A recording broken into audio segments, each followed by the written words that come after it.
नमस्कार साथियों, K R news official में आप सभी का स्वागत है। आज हम बात करेंगे राजनीति में बीजेपी विधायक राजेश चौधरी की। बीजेपी विधायक और प्रवक्ता राजेश चौधरी ने एक सार्वजनिक मंच से जो बयान दिया है, उस बयान को लेकर के राजनीति हलचल बहुत तेज हो गई है। जिस तरह से उन्होंने बसपा सुप्रीमो मायावती जी पर टिप्पणी की है, उसको लेकर के बहुजन समाज पूरा आक्रोश में है।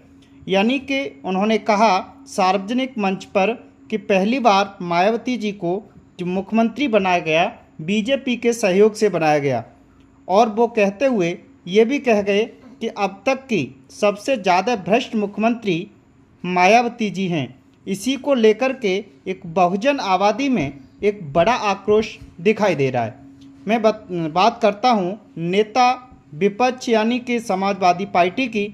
समाजवादी पार्टी के राष्ट्रीय अध्यक्ष अखिलेश यादव ने ट्वीट करते हुए कहा कि जिस तरीके का बीजेपी विधायक राजेश चौधरी ने पूर्व मुख्यमंत्री बहन कुमारी मायावती पर जो टिप्पणी की है, वो अति अशोभनीय है।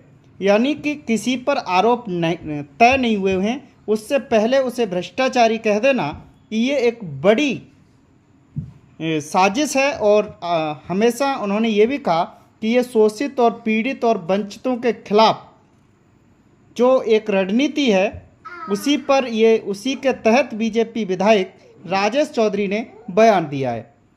और अखिलेश यादव ने कई सवाल खड़े किए। इसी को लेकर के बसपा सुप्रीमो बहन कुमारी मायावती ने ट्वीट किया और अखिलेश यादव यानी कि सपा सुप्रीमो अखिलेश यादव का धन्यवाद भी किया और बीजेपी विधायक राजेश चौधरी पर कड़ी कार्रवाई करने की गुहार बीजेपी से लगाई है और कहा है कि ये जो बयान दिया है वो गलत बयान है। यदि पार्टी इस पर कोई कार्रवाई नहीं करती है तो ये समझा जाएगा कि पार्टी की तरफ से ये बयान दिलवाया गया है।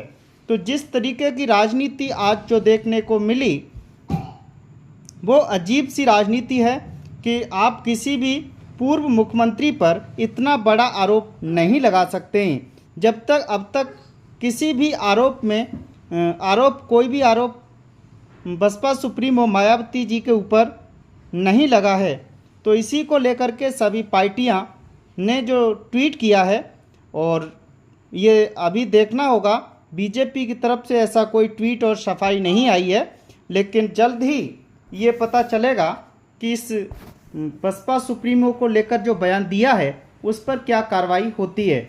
लेकिन बसपा सुप्रीमो ने जिस तरीके की, अभी आपने देखा होगा कि जिस तरीके से आरक्षण देने की जो सुप्रीम कोर्ट का एक जो आदेश था, उसके खिलाफ जो भारत बंद का ऐलान किया और जिस तरीके से अपनी राजनीति को सक्रिय किया है, उससे लगता है कि सभी पार्टियों के अंदर कहीं ना कहीं खलबली सी दिखाई देती है।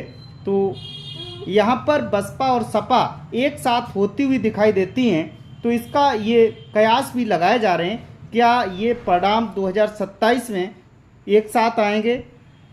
लेकिन ये बात अभी बहुत दूर की है, लेकिन इससे ये तो माना जा रहा है कि कहीं ना कहीं दोनों तरफ से नरमी देखी जा रही है। और